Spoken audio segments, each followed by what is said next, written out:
Let me give you 3 ways to find out how to change anything.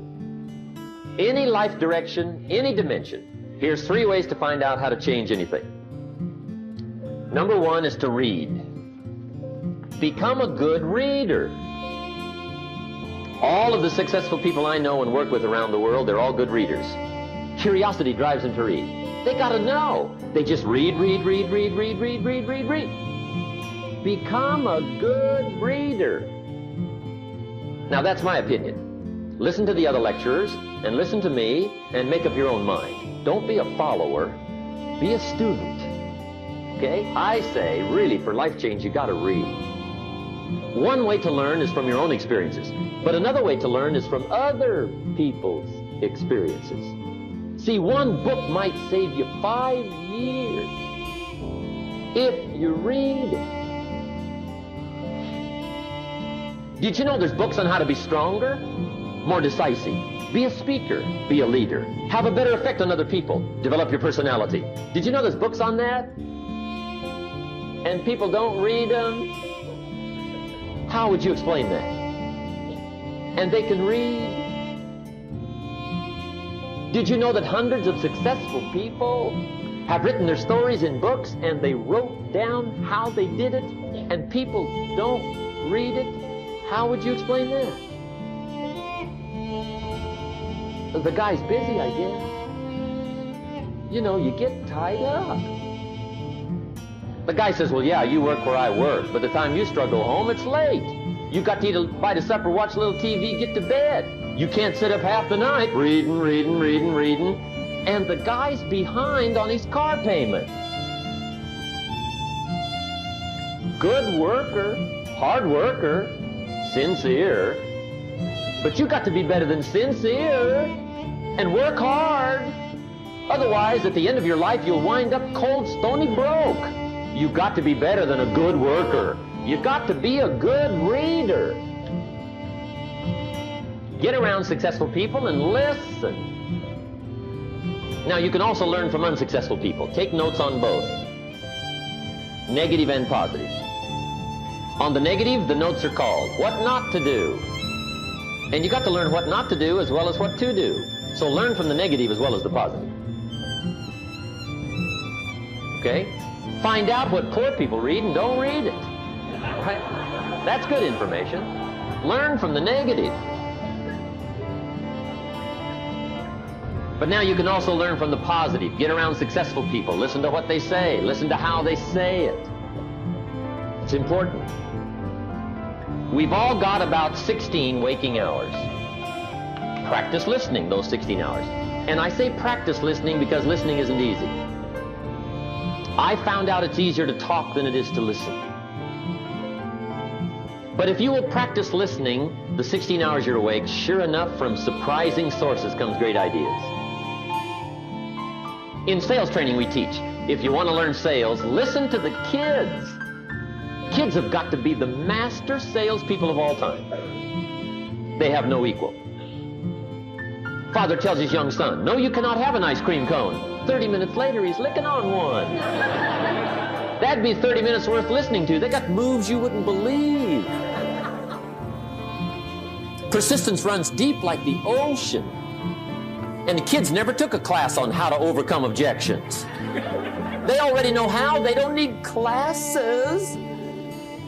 You tell kids no. That goes right on by. They give you 3 good reasons. Just say no. It goes right on by. They give you 3 more. They're masters. So listen and learn. Now, here's some of the best advice I've got for the whole evening. It won't get any better than this. This is it. Poor people ought to take rich people out to dinner and listen. That's some of the best I got. If a guy's not doing well, one of the first things he ought to do is find a guy that is doing well and offer to buy him his dinner. Spend $50, $60, $80, $100. Go for the full 9 course. Start him on the juices and hors d'oeuvres. Get him started talking. The salad takes 15 minutes. Keep it rolling. Biggest steak in town takes 45. Keep it rolling. Pour on the dessert. Stretch that meal out about 2 hours. If you get a successful person to eat and talk for 2 hours, they're liable to drop ideas in your lap, change your life. Multiply your income by 2, by 3, by 5. But you're right. Poor people don't usually take rich people out to dinner. That's the problem. The guy said he's rich, let him buy his own dinner. I'm not coming up with any money. And he says, besides, you work where I work, by the time you struggle home, it's late. You're lucky to get your own supper, let alone running around trying to find a rich man to feed. And the guy's behind on his house payment. Good worker, hard worker, sincere. But you got to be better than sincere, work hard. You wind up broke. You got to be better than a good worker. You got to be a good listener.